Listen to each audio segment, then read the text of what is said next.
Hello बच्चों, ये जो क्वेश्चन है ये सीईटी 2021 और 2022 के क्वेश्चन हैं। जितने मैक्सिमम क्वेश्चंस मेरे को मिले हैं मैंने उन्हीं क्वेश्चंस का तुम्हें सॉल्यूशन दिया है। तो सबसे पहला क्वेश्चन देखो, plant without a cell wall belong to. इनमें से कौन सा प्लांट है जिसके अंदर सेल वॉल नहीं होती? तो कौन होता है? माइकोप्लाज्मा, क्योंकि फंगी की भी सेल वॉल होती है। फंगी की सेल वॉल किससे बनी हुई होती है? काइटिन से बनी हुई होती है। बैक्टीरिया की सेल वॉल किससे बनी हुई होती है? पेप्टिडोग्लाइकन से। और एल्गी की सेलुलोज हेमीसेलुलोज से बनी हुई होती है। तो क्या हो गया ऑप्शन? माइकोप्लाज्मा। जो माइकोप्लाज्मा है इसको क्या बोला जाता है? इसको जोकर भी बोला जाता है। क्या बोला जाता है इसको? Joker of the plant kingdom. Single standard RNA is found in. Single standard RNA किसके अंदर मिलता है? एड्स वायरस के अंदर। कितने होते हैं? और ये 2 सिंगल स्टैंडर्ड आरएनए होते हैं, प्लस इसके अंदर क्या होता है? रिवर्स ट्रांसक्रिप्टेज एंजाइम भी प्रेजेंट होता है। एक क्वेश्चन यहां से ये भी बन सकता है कि जो सिंगल स्टैंडर्ड आरएनए है या ये जो एड्स वायरस है ये कौन सी सेल को डिस्ट्रॉय करता है? तो ये डिस्ट्रॉय करता है जो टी हेल्पर सेल्स होती हैं उनको डिस्ट्रॉय करता है। तो ये 3 तरह से ये क्वेश्चन बन सकता है। Cholesterol is the precursor of all accept. इनमें से कोलेस्ट्रॉल सबका प्रिकर्सर है, एक को छोड़ के। कोर्टिसोल का है, एल्डोस्टेरोन का है, सेक्स हार्मोन का है। क्या किसका नहीं है? इंसुलिन का प्रिकर्सर नहीं है। A unilocular ovary with basal placentation contain. अगर कोई यूनिलोक्यूलर ओवरी है और बेसल प्लेसेंटेशन है तो ये किसका एग्जाम्पल है? ये है वन ओव्यूल इसके अंदर होगा। और इसके अंदर जो एग्जाम्पल आ जाएंगे वो कौन कौन से एग्जाम्पल आ जाएंगे? एक तो मैंगो आ जाएगा और दूसरा एग्जाम्पल इसके अंदर क्या आ जाएगा? सनफ्लावर आ जाएगा। देखो बच्चों, ये बात तुम्हें पता है कि जो रोहतक पीजीआई का जो सीईटी का एग्जाम होता है ये अपने क्वेश्चन पेपर नहीं देता। तो बच्चे यहाँ पे बाहर आने के बाद क्वेश्चंस बता पाते हैं, उनके ऑप्शन नहीं बता पाते।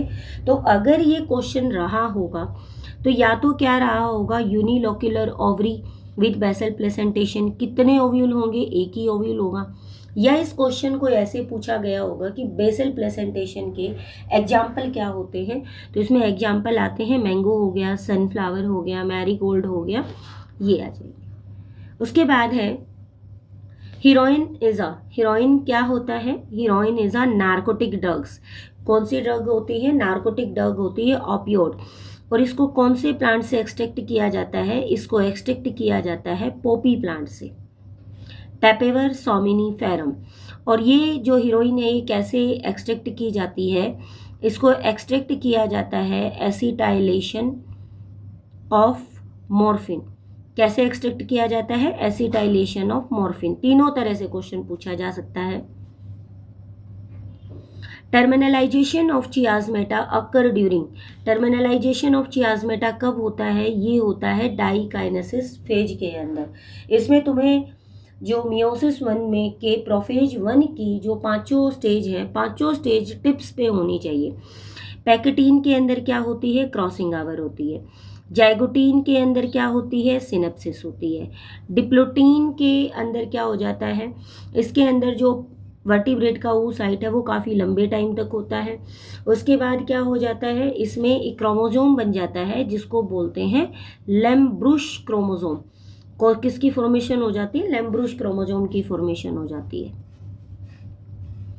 Cortisol increase. अगर हमारी बॉडी में कोर्टिसोल का अमाउंट बढ़ेगा तो क्या बढ़ेगा? हमारा ब्लड ग्लूकोज लेवल इंक्रीज हो जाएगा। Smack is the another name for. Smack किसका अनदर नेम है? स्मैक हीरोइन का दूसरा नाम है, जिसको क्या बोला जाता है? स्मैक को एक क्वेश्चन और भी अगर पूछें, स्मैक को क्या बोला जाता है? ब्राउन शुगर भी बोला जाता है। स्मैक को क्या बोला जा सकता है? ब्राउन शुगर भी बोला जा सकता है। उसके बाद है अगला क्वेश्चन देखो,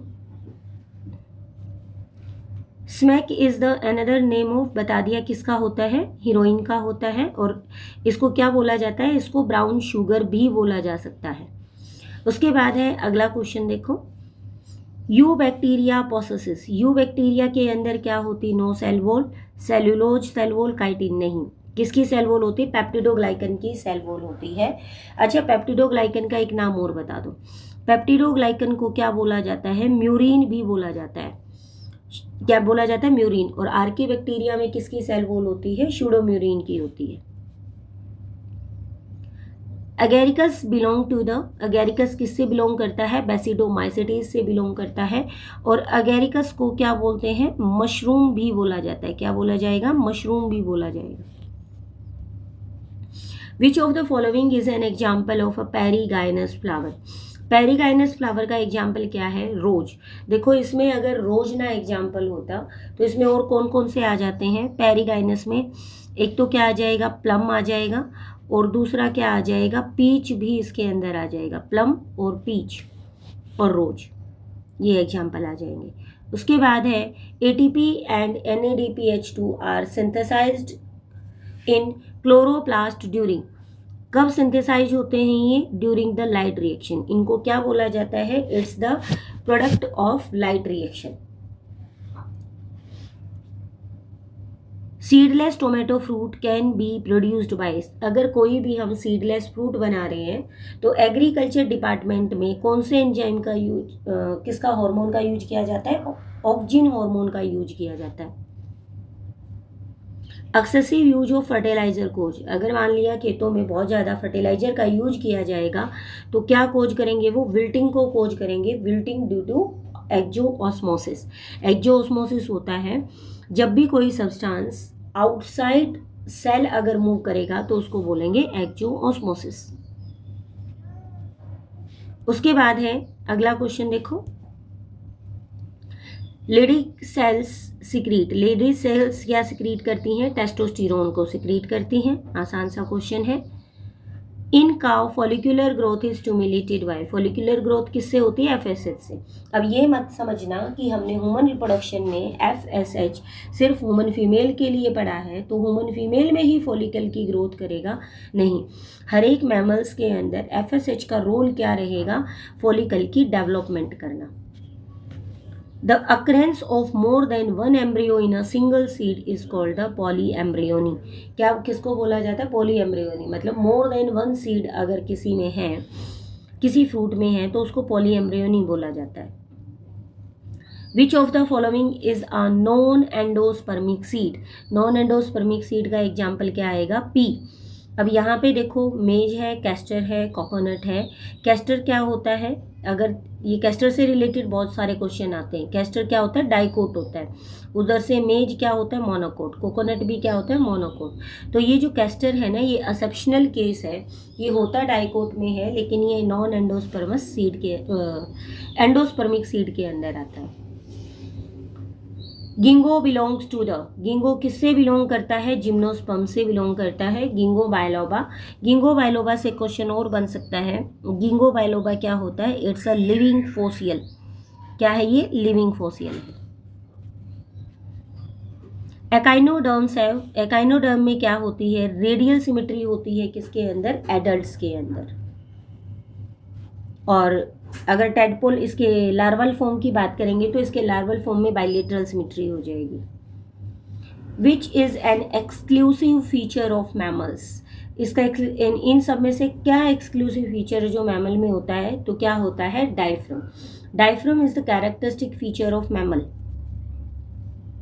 प्रोटीन सिंथेसिस मेनली अकर इन, प्रोटीन सिंथेसिस मेनली कब होता है? कौन से में होता है? राइबोसोम्स को।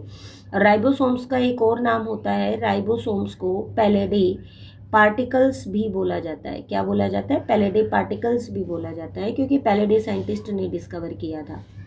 The heart beat is primary controlled by the autonomic nervous system. Heart beat primarily कौन रेगुलेट करता है? ऑटोनॉमिक नर्वस सिस्टम रेगुलेट करता है।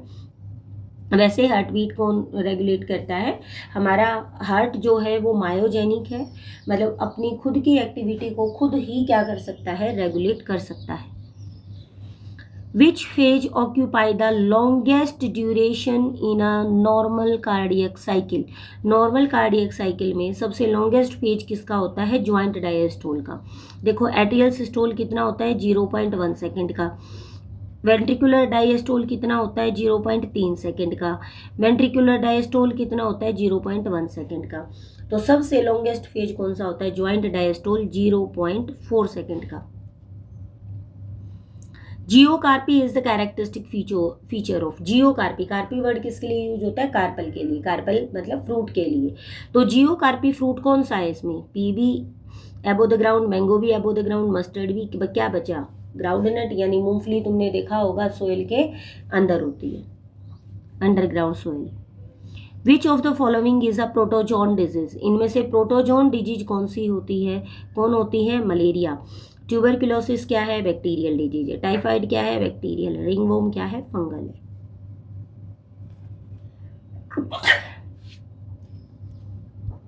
उसके बाद है फ्यूकस एक्सिबिट। फ्यूकस के अंदर क्या होता है? फ्यूकस की जो लाइफ साइकिल है वो कैसी होती है? डिप्लॉन्टिक लाइफ साइकिल होती है। फ्यूकस की लाइफ साइकिल कैसी होती है? डिप्लॉन्टिक लाइफ साइकिल होती है। ये एक्सेप्शनल केस है। फ्यूकस वैसे किसके अंदर आता है? फ्यूकस आता है तुम्हारा ब्राउन एल्गी के अंदर। सारी एल्गी में कैसी होती है? हैप्लॉन्टिक लाइफ साइकिल होती है, लेकिन फ्यूकस और एक्टोकार्पस के अंदर क्या होता है? डिप्लॉन्टिक और डिप्लोहैप्लॉन्टिक लाइफ साइकिल होती है। ये डिलीटेड से है। Christmas factor is associated with. Christmas factor किसको बोलते हैं? हीमोफिलिक फैक्टर 9 को। अब देखो फैक्टर क्या होते हैं? टोटल अगर हम बात करते हैं क्लोटिंग फैक्टर की, तो क्लोटिंग फैक्टर कितने होते हैं? टोटल कितने होते हैं? 13 क्लोटिंग फैक्टर होते हैं। 13 में से 8 और 9 किसके लिए होते हैं? हीमोफीलिया के लिए। Haemophilia A clotting factor 8, haemophilia B clotting factor 9। तो जो क्लोटिंग फैक्टर 9 है इसी को क्या बोला जाता है? क्रिसमस फैक्टर बोला जाता है। विच of the following is a microbial bio control agent?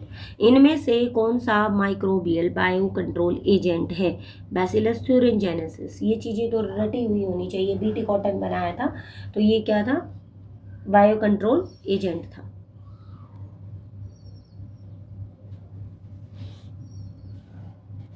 उसके बाद है सीओडी स्टैंड्स फॉर। सीओडी का मतलब क्या होता है? Chemical oxygen demand.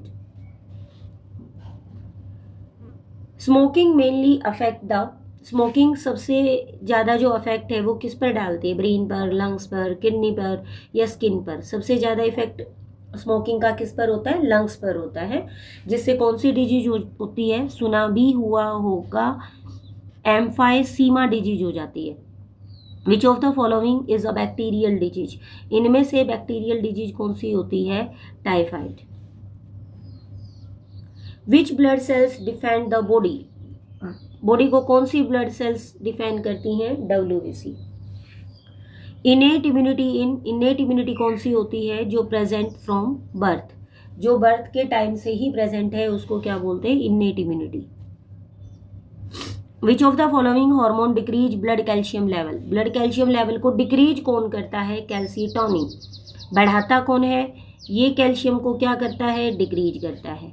और ये कैल्शियम को क्या करता है? इंक्रीज करता है।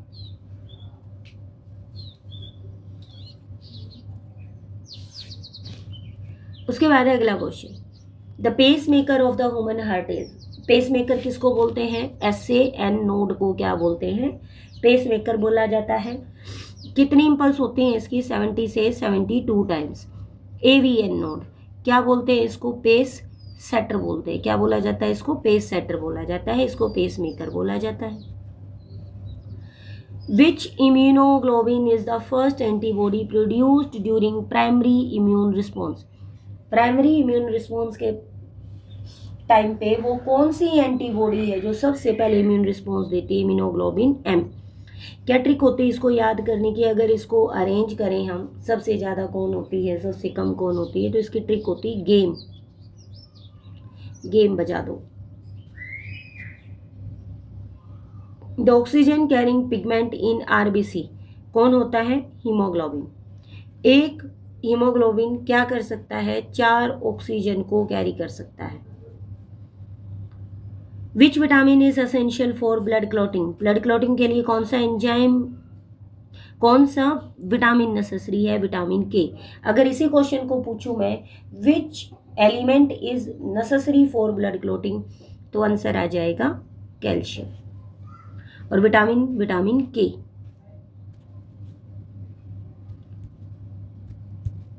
उसके बाद है अगले क्वेश्चन पर आ जाओ। Which cell secrete insulin, insulin कौन सी सेल सिक्रीट करती हैं? Beta cells of Langerhans cells, जो 1 से 2% होती हैं total. The largest lymphoid organ in the human body is spleen, spleen से रिलेटेड 4 क्वेश्चन बनते हैं। Blood bank of our body spleen, graveyard of RBC spleen, reservoir of erythrocytes spleen. Which organelle is called the power house of the cell, अभी Chandigarh nursing में भी question आया है ये। कौन सी सेल ऑर्गेनली को power house of the cell बोला जाता है? माइटोकॉन्ड्रिया को। गोल्गी एपरेटस को बोला जाता है पैकेजिंग सेल ऑर्गेनली, राइबोसोम को बोला जाता है पैलेडी पार्टिकल्स या प्रोटीन फैक्ट्री, न्यूक्लियस को बोला जाता है brain of the cell. Crossing over occur during which stage of meiosis, meiosis की कौन सी स्टेज में होता है? पैकेटीन स्टेज के अंदर क्रॉसिंग आवर होती है। अगर क्वेश्चन पूछूं मैं प्रोफेज 1 की कौन सी स्टेज में रीकॉम्बिनेज एंजाइम का यूज होता है, तो वो भी कौन सी स्टेज में होता है? रीकॉम्बिनेज एंजाइम का यूज कौन सी स्टेज में होता है? पैकेटीन में ही होता है। रीकॉम्बिनेशन नोड्यूल कौन सी स्टेज में बनते हैं? वो भी इसी में बनते हैं। Which breed of cow is an exotic dairy breed known for high milk production? Jersey, तुम किस पर लगा के आते? साहिवाल पर। कौन सी होती है? जर्सी। एक्सोटिक मतलब बाहर की है और सबसे ज़्यादा मिल्क प्रोडक्शन करती है ये। Micro nutrient required by plant, इनमें से माइक्रो न्यूट्रिएंट्स कौन है? मोलिब्डेनम। क्या बता रखा है मैंने? इसको तो याद रखना, एनपीके जो फर्टिलाइजर होते हैं ना गांव में, खार के कट्टे जो आते हैं उन पर तुमने लिखा देखा होगा, बड़े बड़े ग्रीन वर्ड में लिखा होता है एनपीके, नाइट्रोजन फॉस्फोरस पोटेशियम, और CHO carbon hydrogen oxygen sulphur calcium, ये सब क्या होते हैं? ये होते हैं macronutrient. Which of the following is a major cause of eutrophication in lakes and ports? सबसे ज़्यादा कब होता है? जब हम एक्सेसिव फर्टिलाइजर का यूज करते हैं जिसमें नाइट्रेट और फॉस्फेट होता है, तो वो किसको कोज करता है? यूट्रोफिकेशन को कोज करता है। यूट्रोफिकेशन क्या होता है? जैसे किसी पॉन्ड या लेक्स में क्या हो गया, प्लांट्स का अमाउंट बढ़ गया तो वो डिकम्पोज होंगे अगर डिकम्पोज होंगे तो ऑर्गेनिक मैटर बढ़ेगा, ऑर्गेनिक मैटर बढ़ेगा तो यूट्रोफिकेशन का रेट बढ़ जाएगा। Parthenogenesis is the development of an individual from unfertilised egg. Parthenogenesis का एक बार एग्जाम्पल आया था। पार्थिनोजेनेसिस का एग्जाम्पल क्या होता है? टर्की। ये तुम्हारे जो क्वेश्चंस थे, ये क्वेश्चन थे तुम्हारे सीईटी जो 2021-22 हुआ था। कल हम करेंगे 2023 और 24 के क्वेश्चन आंसर करेंगे। और एक बेटा जो भी मेरे चैनल से जुड़े, चैनल को सब्सक्राइब और लाइक ज़रूर करके जाया करो और चैनल को शेयर ज़रूर किया करो। थैंक यू बेटा।